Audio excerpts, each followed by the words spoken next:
Welcome to the Growth Mindset Book Podcast, Mindset Mastery chapter by chapter. I'm Michael Fox, best-selling author and expert mindset coach, and your guide on this transformative journey. Here, we don't just skim pages of the most powerful self-help and mindset books ever written.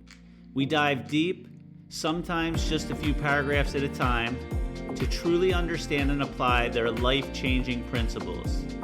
Each episode builds on the last, so if this is your first time here, I encourage you to start episode 1 of season 1 and follow along as we explore every corner of these timeless works. Together, we'll study, reflect, and unlock the tools you need to master your mindset, overcome limiting beliefs, and create the life you've always imagined. So grab your book, a notebook, or just a favorite drink, and let's dive into today's insights. Your journey to transformation starts now. Welcome back to season 3 of the Mindset Book Podcast. For this season, what we're going to do is we're going to focus on one book. The book isn't that long, but it's going to take us some time to get through it. It's a Neville Goddard book called At Your Command, and it is an absolutely terrific book. And the essential message in the book is that all the power that you could ever have, want, or need is right inside of you, and that you are a part of God, and you can tap into that piece of God at any time. God is viewing life through Michael. God is viewing life through you. God is viewing life through my wife, and we are all connected and we are all one. And that is the message of this book. And if we take that message and we really think about how powerful that is, that means there is nothing outside of us that we need to tap into to get the things that we want. Really, the best thing that we could possibly do is have internal reflection and figure out, well, how do I connect to that source that's inside of me when I have all this noise going on in my mind? I have all these thoughts racing through my head. A lot of them are negative. A lot of them are taking me places that I don't want to go. How can I possibly connect to that place when I've got my mind going crazy? And again, as we go through this book, it's going to help answer that question. It's going to help have us to understand, well, what do we need to do to connect? What do we need to do to look in the mirror and realize that we are God? We are a part of God. We are God viewing itself through us. And if we ever think that we're unworthy, we're just believing these old stories, these old beliefs, these old paradigms, these old programs that were given to us by other people. If you have a thought or feeling that you're not good enough, there's only one reason that you have that. It's because someone said it to you. It could have been on the baseball field. It could have been in school. It could have been at a job. Someone said, you really aren't performing at a level that is good. And while there is definitely learning in that for us, we can learn and grow. We could also take it to heart and take it as a program of truth when a truth that we're not good enough. Meanwhile, that's not the truth at all. It means in this specific scenario, in this one person's viewpoint, we're not performing at a level that they want us to perform at. But that doesn't mean that we as a human being are not good enough. And again, that's what this book's going to do. So we're going to spend season 3 on this podcast. I don't know how much we're going to get through at a time, but the point is, let's take our time. Let's really digest this information. Let's really understand this information. And let's use it to, one, help ourselves, and most importantly, also to spread the light to other people so that they can look in the mirror, they can see the incredibleness that they have within themselves, they can see the beauty they have, they can see the power that they have, and again, they can spread that light to other people as well. So let's jump in, and here we are at your command.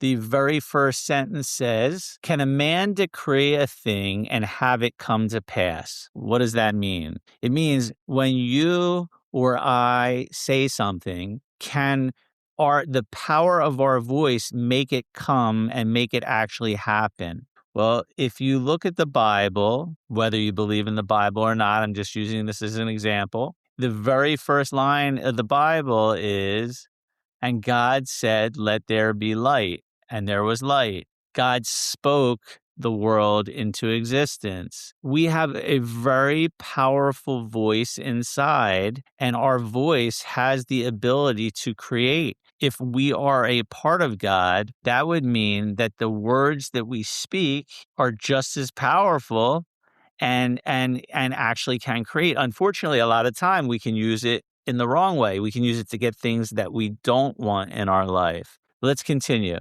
Most decidedly, he can. Most decidedly, we can decree a thing by speaking it out loud and have it come to pass. Continue. Man has always decreed that which has appeared in his world and is today decreeing that which is appearing in his world and shall continue to do so as long as man is conscious of being a man, or a woman is conscious of being a woman, or a human is conscious of being human. Again, this is saying that we have the power to decree, to say, to make what is currently appearing in our world will come to pass by us decreeing it. So let's use a few examples.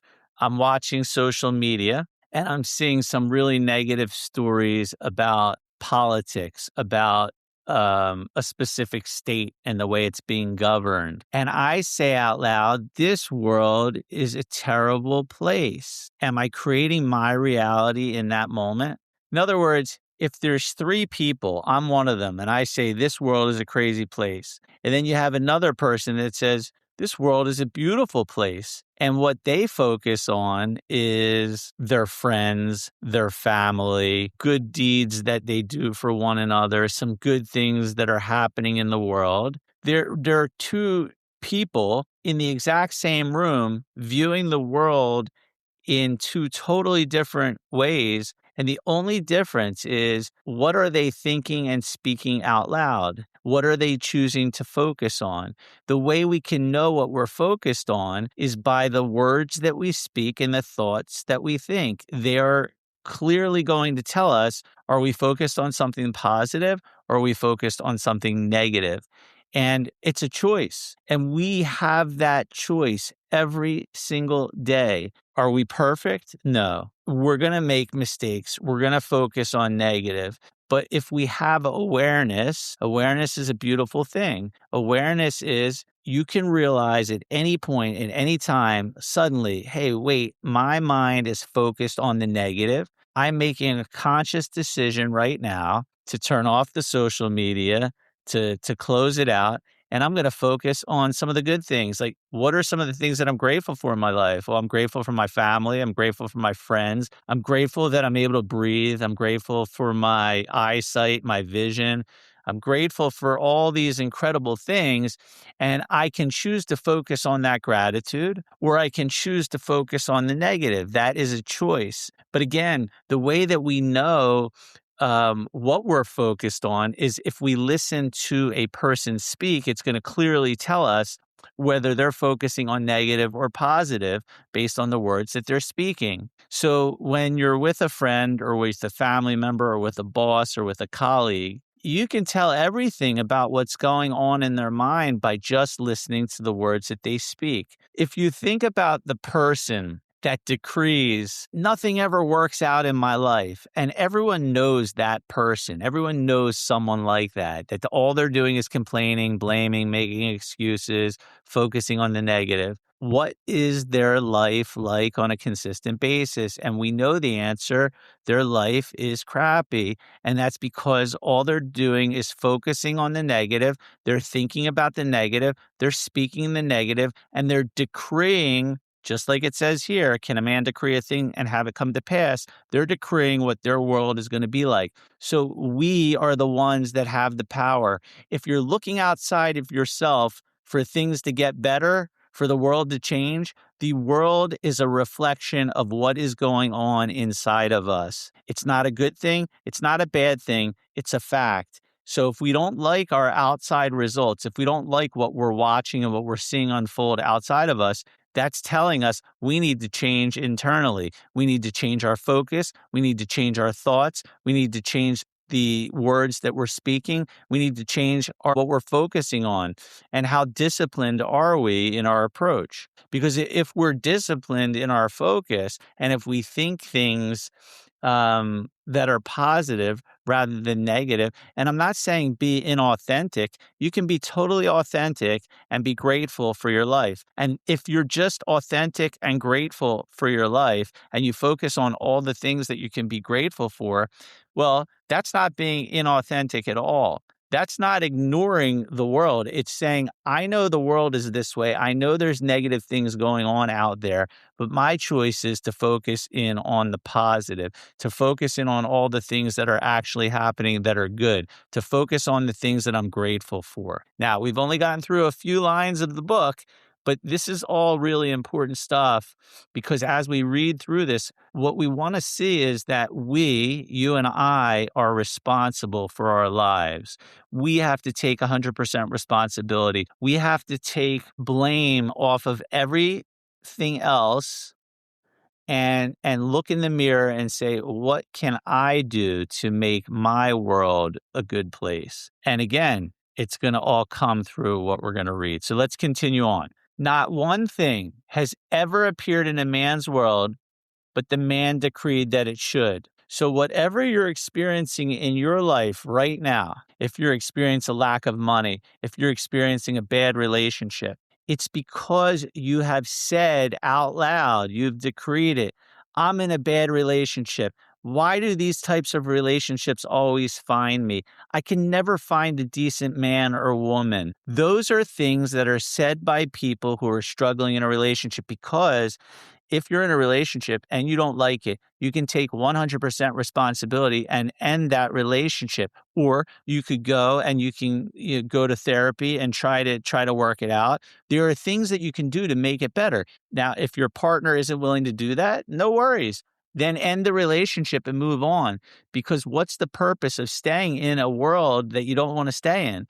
And the only reason you're there is because you're choosing to stay there. And I know that might sound a little harsh, but that's the truth. That's the reality. And when we realize that we have all this power inside, that we have the ability to make a choice at any time, that we can make a decision, well, when we realize that, that gives a lot of power. And so if we're stuck in that situation, or you're not earning enough money, you're not making enough money, you can't really make ends meet, there's always a way, because there are other people that are in that exact same situation, and somehow they stay focused on the positive.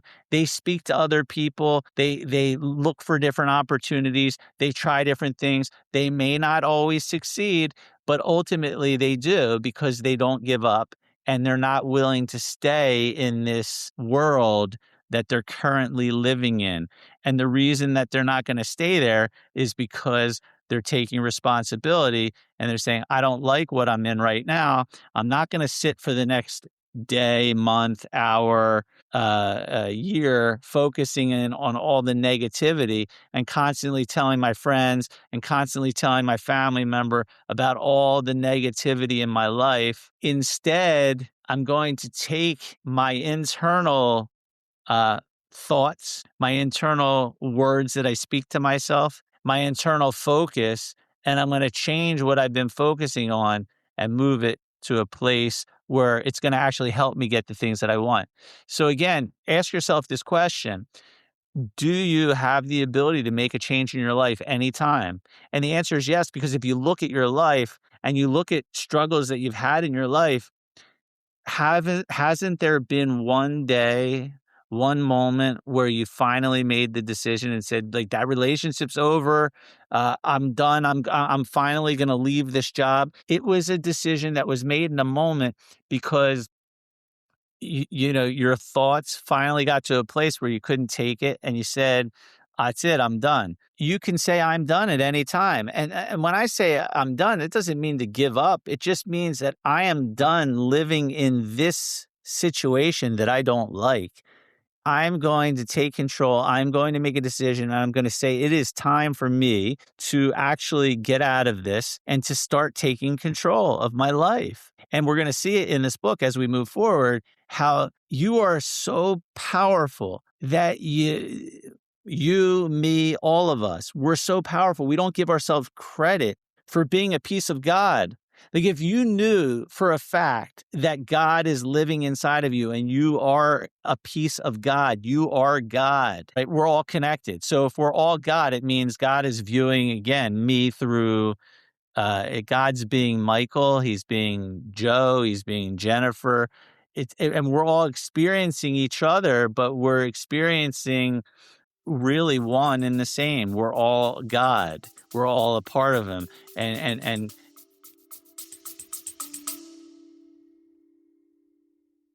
hey there. I hope you're loving today's episode of the Growth Mindset Book Podcast.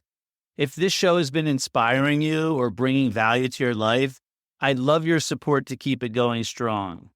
You can buy me a cup of coffee at buymeacoffee.com/Michael Fox Coach. Again, that's buymeacoffee.com/Michael Fox Coach. Your support helps cover production costs and lets me keep sharing this incredible journey with you. Thanks for being a part of the community. And now let's get back to the episode.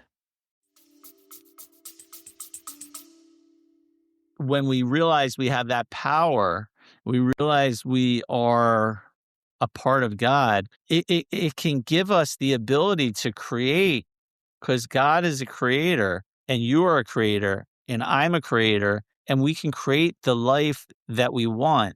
We can create the world we want to live in. We can create the emotions we want to experience. We don't have to be frustrated all the time. We can choose. We have a choice. We always have a choice. You also have a choice. You can give up and say, that's it, I'm done. I'm not doing this anymore. That's a choice. We all have choices. We can make a choice. The problem is when we give up, is our external world, is anything going to change? Is our relationship, is our money situation, right? Is our health and fitness, will that change by giving up? No, it'll just give you more to complain about, and you'll just sit in your complaints and not do anything about it. And that's just habitual, but it's because you're forgetting who you really are. You're forgetting that you're this power, this part of God that's inside of you. All right, let's go back to the book. This you may deny, but try as you will, and you cannot disprove it. For this decreeing is based upon a changeless principle. You do not command things to appear by your words or loud affirmations. Such vain repetition is more often than not confirmation of the opposite. Decreeing is ever done in consciousness. That is, every man is conscious of being that which he has decreed himself to be. The dumb man, without using words, is conscious of being dumb. Therefore, he is decreeing himself to be dumb. Now, I want to go back here because there's some really powerful things that are being said here. A lot of times, you will hear people say, and I've said it in the past, affirmations are powerful, affirmations create, and they do. However, if you're affirming something in the future tense and you're saying, I will have lots of money, what is that actually saying about where you currently are right now? It's telling you that you're coming from a place of lack. It's saying that I don't have that thing that I want, and somewhere in the future, I'll get it. You're decreeing a situation. You're saying, I don't have it. I'm in lack. I want it. Well, if you're a God and you could create anything that you want in your life, how would you speak that into existence? You would speak it through words of present tense affirmation. I am abundance. I have all the money that I need to live a happy and peaceful life. Right? That's what you say out loud because now you're experiencing it. And affirmation could be said in a way that, again, it's something in the future, something that I will have. Eventually, I'll make $700,000 a year.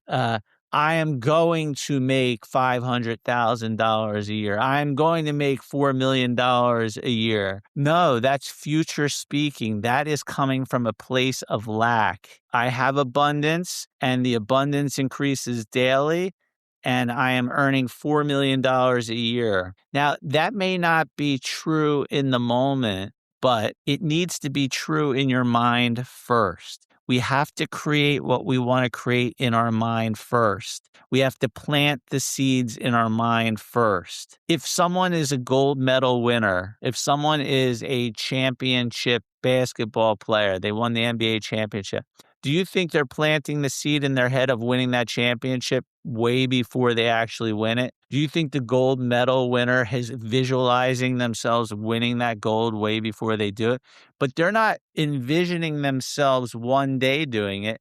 They're seeing themselves with the gold medal, standing on the platform, listening to their country's anthem, right? Seeing themselves actually swimming the race. They're doing it in the present moment in their brain. So affirmations can be really, really good if we use them the right way, but we have to affirm as if we already have it.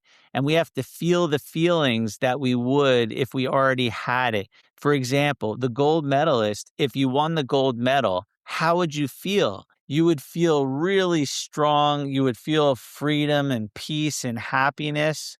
Those are the feelings that you need to feel now, not the feeling of, oh, I won it, right? The feeling of happiness, peace, all those feelings that you would feel if you do win the gold medal. You got to feel those feelings now. And that's the key.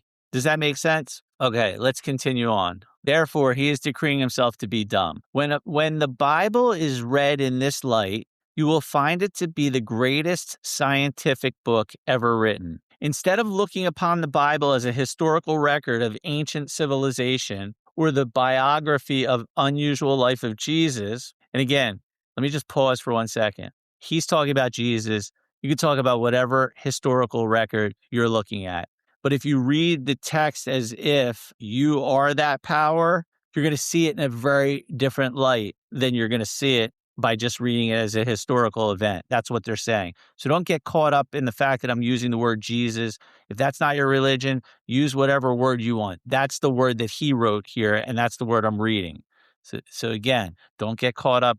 There's no need to focus on that. We just stay with whatever that thing is that we believe in and read it from the perspective of, as we continue here, see it as a great psychological drama taking place in the consciousness of man. What does that mean? Let's continue and read a little bit. Claim it as your own, and you will suddenly transform your world from the barren deserts of Egypt to the promised land of Canaan. Everyone will agree with the statement that all things were made by God. Can you agree with that? There is a higher power for sure. There is some higher power. Some people call it God, some people call it divine, some people call it universe. But is it a fair statement to say that everything was made by some incredible power? Because if you look at your body itself and how it functions and all the organs and all the cells, the trillions of cells that some are dying and then they come back and things are rebuilding, you cut your skin, it heals itself. All these miraculous things that are happening.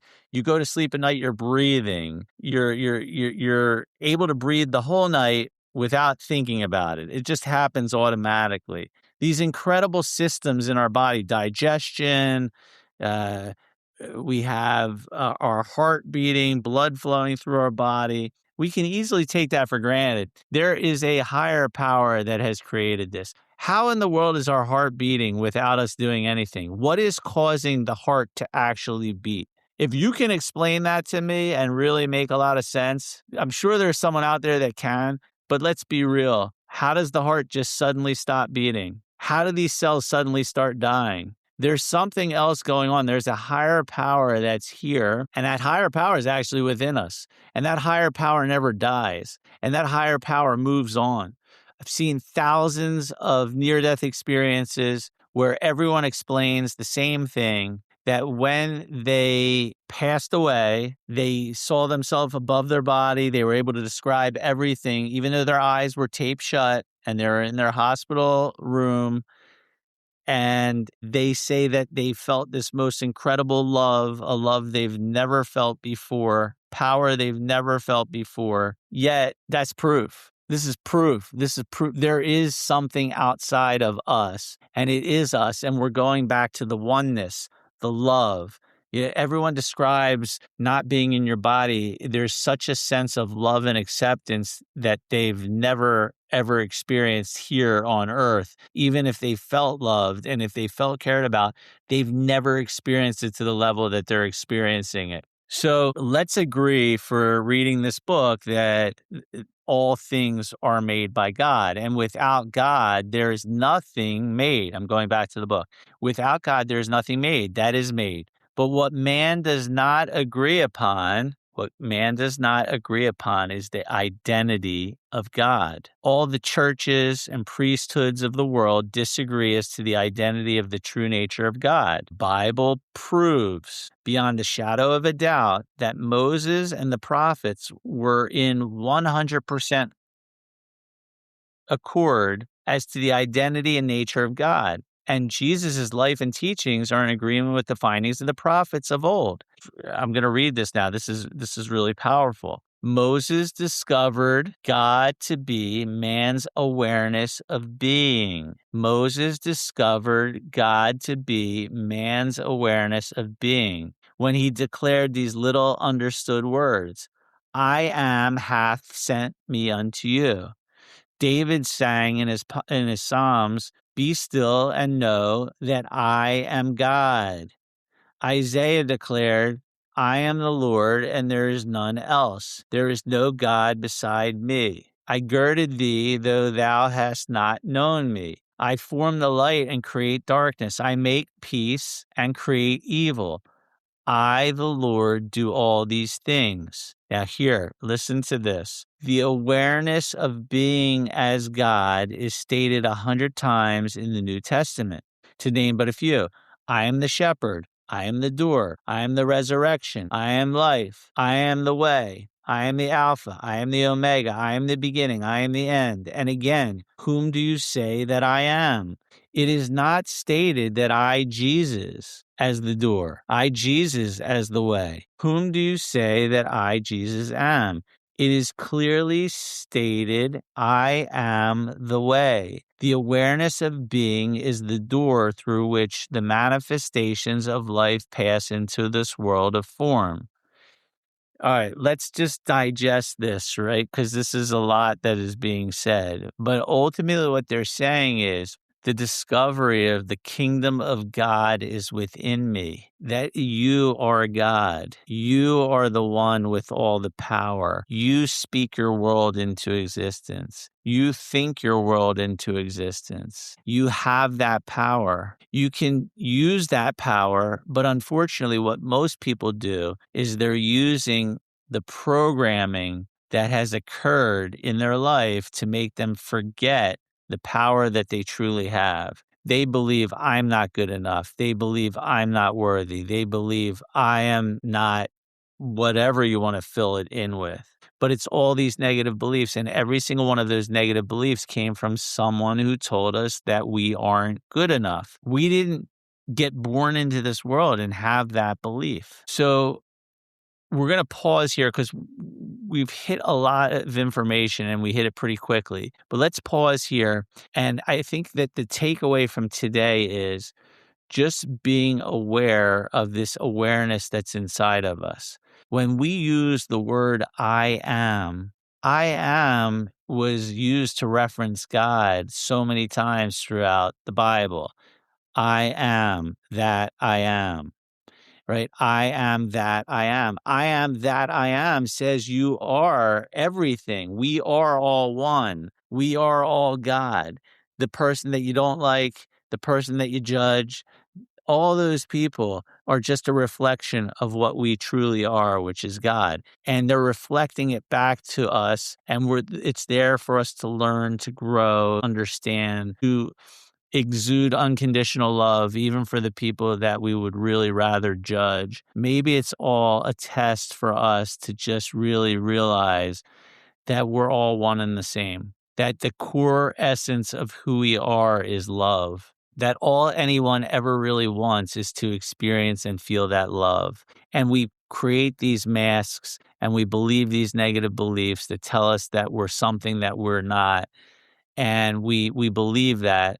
And when we see it reflected in someone else, we get angry. But we're not really getting angry at them for being stubborn. We're not getting angry at them for being angry. We're getting angry at ourselves because we have that within ourselves as well. Sometimes we are stubborn in different ways. Maybe not in the same way that they're exhibiting it, but we're stubborn in our own way. So when we can reflect and see that we are all one, we will start to see the light, the peace of God that is within them. We'll start to see the cover up, the mask that they're wearing, these beliefs that they believe which aren't true. But the way that we start doing that is we start with ourself. What are these negative beliefs that you believe about yourself when the truth of the matter is that you are God? You are a part of God. God is within you. And if you knew that to be true, you could never, ever say that you weren't good enough. Ever. You couldn't say it because you would come back to the truth of who you really are. And that's where I want to pause here, just letting you know that that is who you are. You have more power that you could ever even imagine. Unfortunately, we're using that power a lot of the time by speaking and decreeing things that we do not want in our life. And the more that we do that, the more we speak these things, the more that we believe the falsities of these limiting beliefs that we have. The more that we do that, the more we're going to experience the mask. And it's time to take off the mask. It's time to see who we truly are. It's time to let our light out and flow to other people and to help other people see how incredible they really are. That's why I'm spending the time to go through this with you. I'm doing it for me, I'm doing it for you, and I'm doing it so that you'll also do this with other people. Because when we can come to the realization that we have all this power inside and we no longer believe the limiting beliefs that we were programmed with, this world will become a very different place. And the way that happens is one person at a time. And this is the starting point. You are that person. You are that power. You are that love. And you can share it with yourself and you can share it with others. So on that note, have an amazing day. And I look forward to seeing you the next time. I hope today's episode inspired you to take one step closer to mastering your mindset. If you're ready to dive deeper, visit michaelfoxcoach.com. Again, that's michaelfoxcoach.com for more resources, insights, and ways to connect. While you're there, don't forget to join our free community shown at the bottom of the website and connect with others who are on the same growth journey. Let's keep growing together, and I'll see you on the next episode.